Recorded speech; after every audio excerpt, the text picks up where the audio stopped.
చనిపోయిన వ్యక్తి నుంచి ఆరోగ్యంగా ఉన్న అవయవాలను తీసి ప్రాణాలతో పోరాడుతున్న మరొకరికి పెట్టడానికి డాక్టర్లకు సమయం చాలా ముఖ్యం.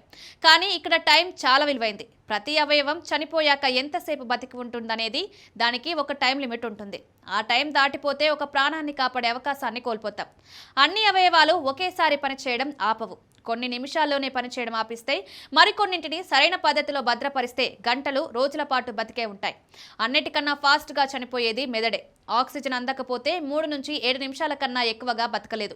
మరణంతో గుండె కొట్టుకోవడం ఆగిపోతుంది. కానీ సరైన పద్ధతిలో చల్లబరిచి మెషిన్ల ద్వారా దాన్ని 4 నుంచి 6 గంటల వరకు పాడవకుండా కాపాడవచ్చు. తద్వారా అది దానానికి పనికొస్తుంది.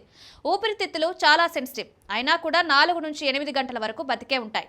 కాలేయంకి మరి కాస్త ఎక్కువ టైం ఉంటుంది. దాదాపు 8 నుంచి 12 గంటల వరకు పనిచేస్తుంది. ప్రధాన అవయవాల్లో కిడ్నీలే చాలా స్ట్రాంగ్. ఏకంగా 24 నుంచి 36 గంటల వరకు పనిచేస్తాయి. దీనివల్ల అవయవం అవసరమున్న సరైన వ్యక్తిని వెతకడానికి ఎక్కువ సమయం దొరుకుతుంది. చర్మం, కార్నియాలు, కండరాలు ఇంకా ఎక్కువ కాలం ఉంటాయి. చర్మాన్ని 24 గంటల్లోపు, కంటి కార్నియాలను కొన్ని వారాల వరకు కూడా దానం చేయవచ్చు.